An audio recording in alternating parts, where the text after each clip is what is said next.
पहुंचाने के हेतु जो अंग्रेज और मुगल के समय में बल से नहीं हो पाया वो छल से करने जा रहे हैं भारत भर में।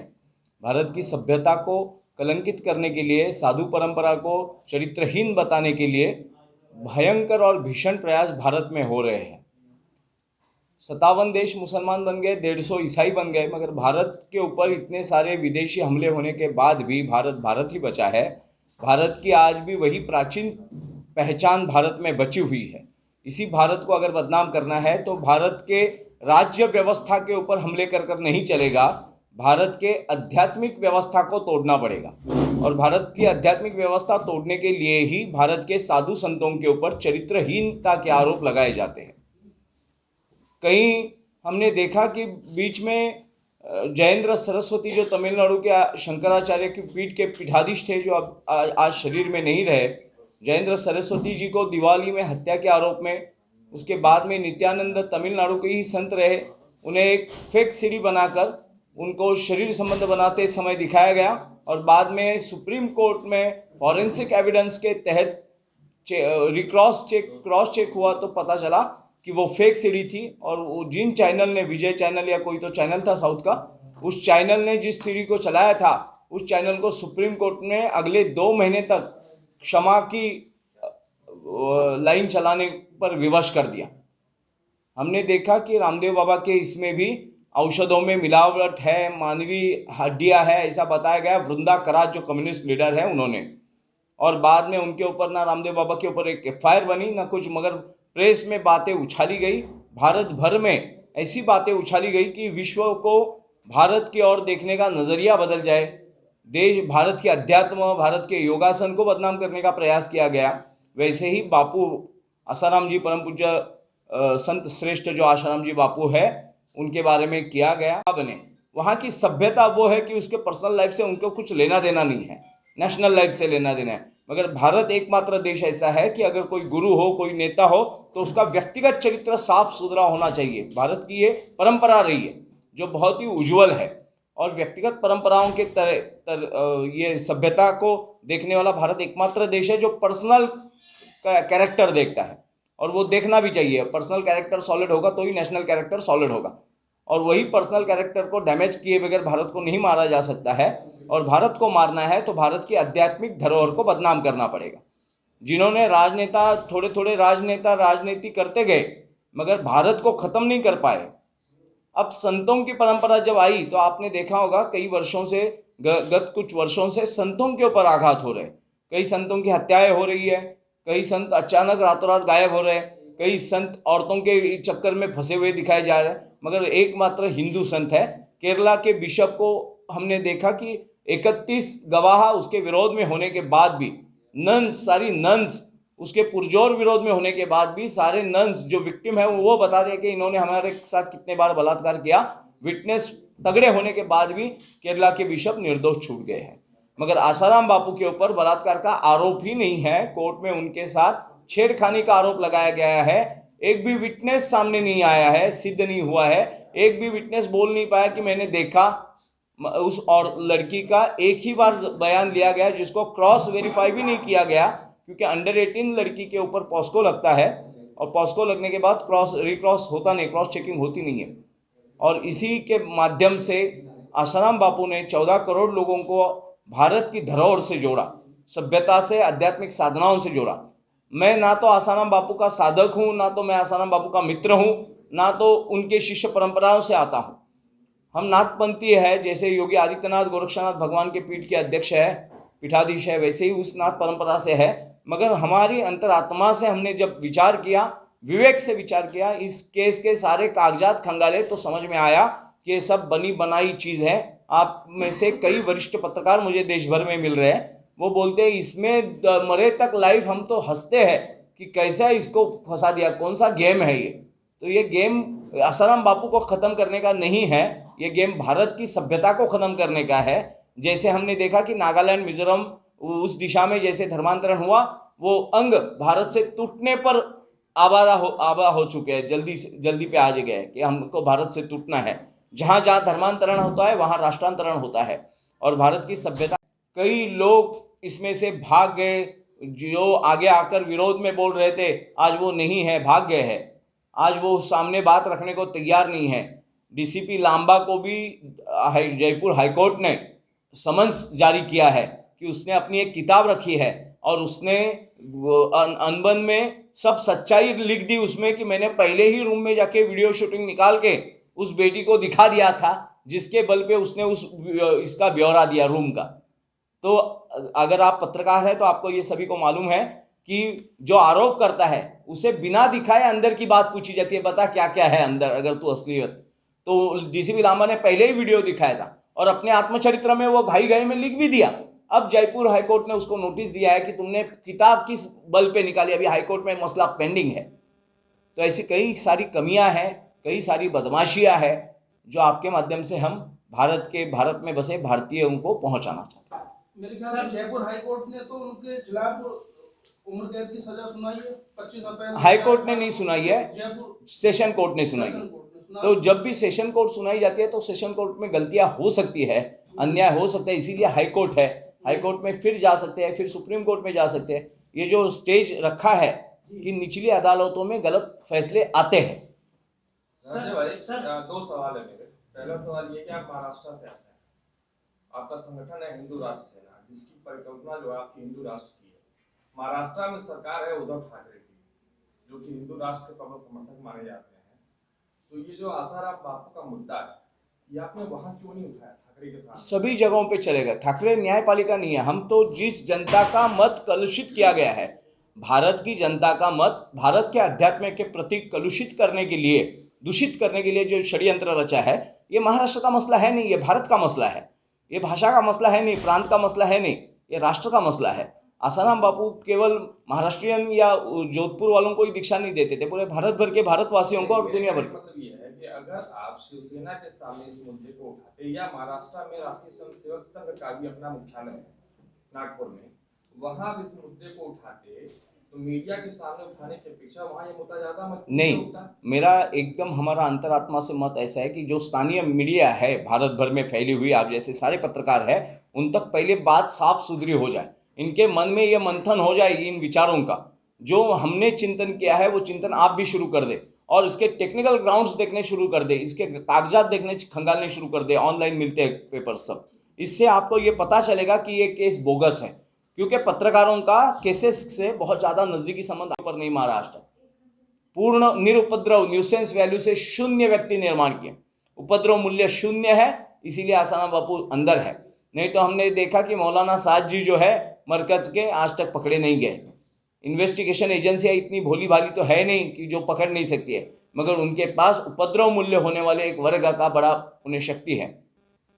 और आसाराम बापू महात्मा है, और हम भारतवासियों में से एक बड़ा तबका जो किसी की कही सुनाई बातों पर विश्वास नहीं रखता, अपने विवेक से विचार करता है, उन भारत के सारे पत्रकारों को लेके हम सोचते हैं, ऐसा जानते हैं कि जो हम पार्टियां अलग अलग हो सकती है, पत्रिकाएं, न्यूज चैनल अलग अलग हो सकते हैं, जातियाँ, भाषा, वर्ण, प्रांत अलग अलग हो सकते हैं, मगर हमारी सभ्यता और संस्कृति और पुरखों की धरोहर भारत की एक ही है। तो हमें सभी को मिलकर, हम चाहते हैं कि भारत के हर जिले के पत्रकारों से वार्ता की जाए। हम पत्रकारों तक इसलिए आए, सभाएं नहीं कर रहे हम लोग, हम पत्रकार वार्ता कर रहे हैं। इसका कारण ये है, पत्रकार जनमानस को जानता है, पत्रकार हर नींव को, हर जड़ों तक पहुंचा हुआ है, हर असलियत, हर नकलीपन मालूम है। वो भले छपता और कुछ रहेगा, मगर पता असलियत का होता है उसे। और पत्रकार एकमात्र ऐसा पैनल कॉर्ड है भारत का जो पूरे शरीर को जागृत और जीवित कर सकता है, अपनी बात पहुंचा सकता है। इसीलिए हम हर जिले में जाके, जो भारत के पत्रकार है, भारतीयता से लथपथ है, भारतीयता से भरपूर है, उन भारतीय पत्रकारों से संवाद कर रहे हैं। हमें कोई बड़े न्यूज चैनल दिखाए या ना दिखाए, हमें कोई सॉलिड पेपर छापे या ना छापे, मगर हमें अपने भारत में बसे पत्रकारिता से बात करनी है। इसीलिए हम आज नोएडा आए हैं। इससे पहले हमने लखनऊ में प्रेस वार्ता की है, आगरा में की है, झांसी में की है, जोधपुर, कोटा, उदयपुर, सभी जगहों पे की है। आज नोएडा में आपके सामने आसाराम बापू जैसे महात्मा का पक्ष इसलिए रखने आए हैं। 85 ईयर्स ओल्ड है, एक दिन का भी पैरोल अभी तक दिया नहीं जा रहा है। इसके पीछे विदेशी षड्यंत्र है कि साधु बदनाम होने के बाद अगली जनरेशन जो है, यंग जनरेशन, जो आपको मॉडर्न जनरेशन हम बता रहे हैं, उसके अंदर के अध्यात्म को मारना है, उसके भारतीयता को मारना है। और भारतीयता तभी मरेगी जब भारत के अध्यात्म से वो वंचित रहेगा। और यही बात पत्रकारों से रखकर 9 सालों से आज बापू कारावास में है। 9 सालों में हाई कोर्ट में मसला चल रहा है। कई लोग इसमें से भाग गए, जो आगे आकर विरोध में बोल रहे थे आज वो नहीं है, भाग गए हैं। आज वो सामने बात रखने को तैयार नहीं है। डीसीपी लांबा को भी जयपुर हाईकोर्ट ने समन्स जारी किया है कि उसने अपनी एक किताब रखी है और उसने अनबनी का और सजा लगाई गई है रेप की। उनको नाबालिग के साथ दोषी पाया गया है। रंजन भाई दूसरा सवाल है दोषी नहीं, मेरी बात सुनिए, निचली अदालत में पाया गया।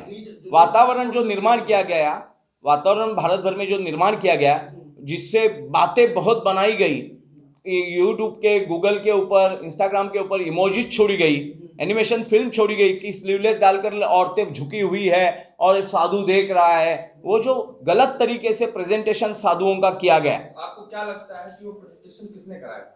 भारत विरोधी शक्तियां, जो भी भारत आज नहीं, नाम तो ऐसा होता नहीं, जैसे कि सीए के विरोध करने वाले बड़े झुंड उतर रहे थे भारत में। विरोधी शक्तियां, आप आईएसआईएस का नाम ले लीजिए, किसी एक का नहीं नहीं, नाम तो नहीं होता है, भारत विरोधी विचारधारा होती है। जैसे कि शक्तियां, एक शक्तियां बोला, मैं शक्ति नहीं बोला। शक्ति ही बोली। हाँ, नहीं शक्तियां बोला, नहीं नाम नहीं होते। आप किसी एक का नाम लीजिए। सर मेरा क्वेश्चन है कि जैसे आपने कई महात्मा का, धर्मात्मा का नाम लेके एक दिया कि मैंने उदाहरण दिए, नित्यानंद स्वामी, जयेंद्र सरस्वती, रामदेव बाबा, कृपालू जी महाराज, ऐसे।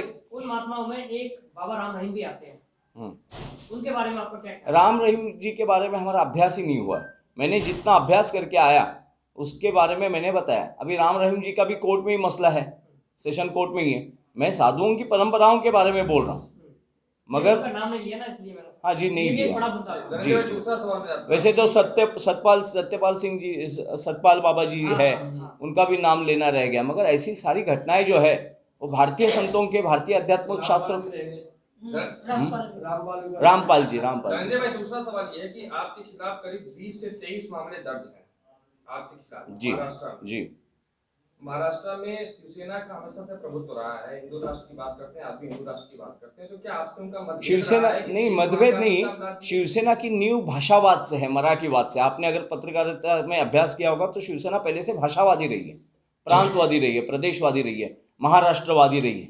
हम राष्ट्रवाद की बात करते हैं और जाति, भाषा, वर्ण से, प्रांत से परे होकर सारे भारतीय सभ्यता को पूजने वाले सभी को, फिर हमारी धरोहर कोई भी हो सकती है। 23 मामले कैसे हैं आपके खिलाफ? यही सब आपको कन्वेंस करना, और आप लोगों को कन्वेंस करते समय ये दुख जाते हैं इनके। तो यही सब, पत्रकारों से बात करना अपराध है? पत्रकारों से नहीं, जो भी जनता से बात करते समय स्पष्टता से जो हम हिंदुत्व रखते हैं, वो बोलने की मामले है सब, कि इन्होंने हमारा मन दुखाया। अगर महाराष्ट्र में अभी टिप्पू सुल्तान का ग्राउंड तैयार हो रहा है, टिप्पू सुल्तान के विरोध में बोल गए, हमारी धार्मिक भावना दुख गई। एपीजे अब्दुल कलाम के फेवर में बोलेंगे तो वो देखा नहीं जाएगा, मगर टिप्पू सुल्तान की गलतियों के बारे में ऐतिहासिक को मारना पड़ेगा। जैसे पहले में राजा को मारते नहीं थे, राजा के छोटे शिशु को भी मार देते थे कि कोई बच्चा ना बचे, कि इनके उसको लेके कोई गद्दी पे ना बिठा दे।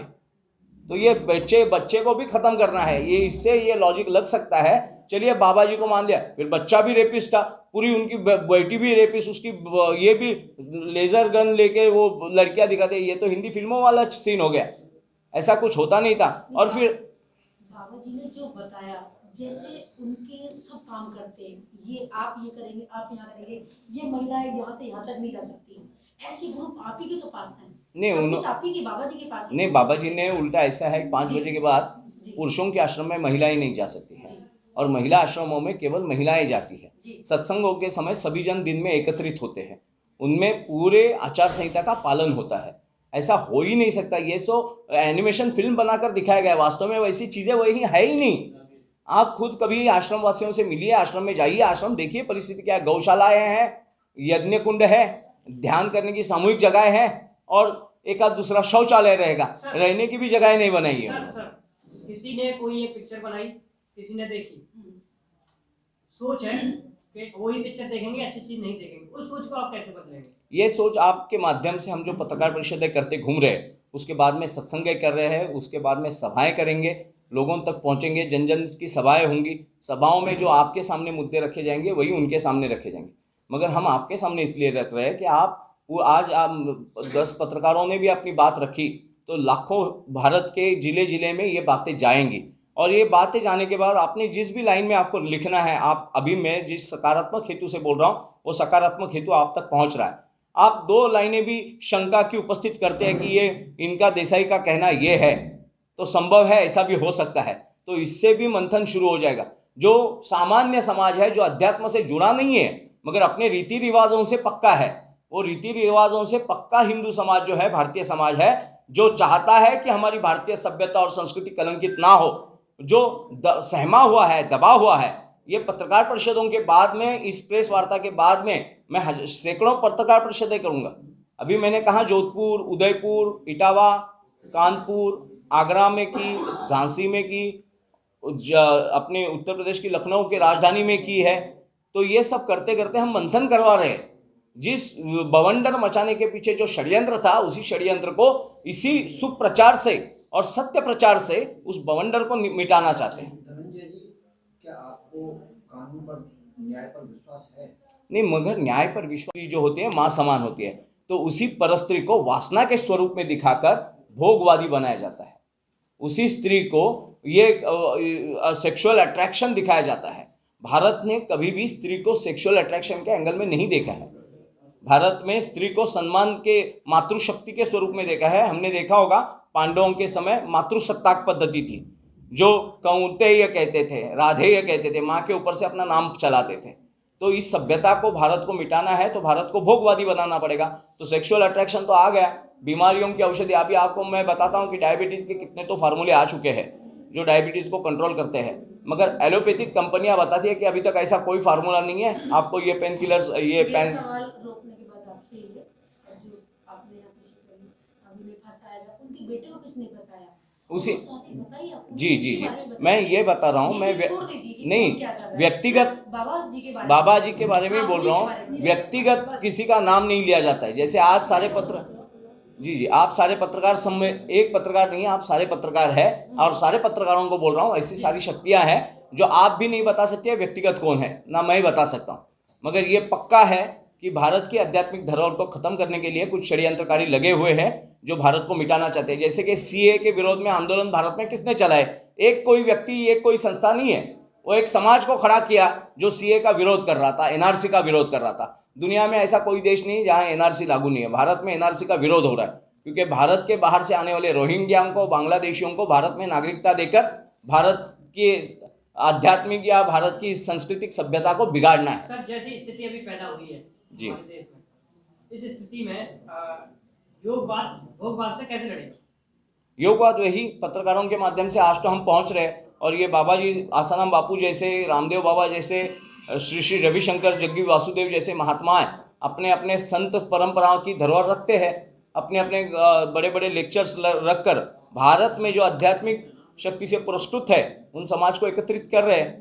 और भारत के ऐसे आध्यात्मिक अंगों को कलुषित करना है तो चरित्र हनन एक ही मात्र उनका औषध है। चरित्र हनन के बगैर किसी के ऊपर आप मारपीट का संतों के ऊपर आरोप लगाओगे कोई विशेष नहीं होगा, मगर चरित्रहीन है तो सारा समाज उससे पीछे हट जाएगा। ये मैं बार बार ये कन्वेंस कर रहा हूँ, आप पत्रकारिता का एंगल थोड़ा सा बाजू में रखिए, भारतीयता का एंगल पहले लाइए, और एक सोचिए कि आसाराम बापू एक छोटे से बच्ची से छेड़छाड़ क्यों करेंगे, कैसे करेंगे? जो इतना बड़ा साम्राज्य खड़ा करता है उसकी विचारों की धारा भी बड़ी होती है। हमें लगता है ऐसा बहुत है। हमने देखा होगा तरुण तेजपाल जो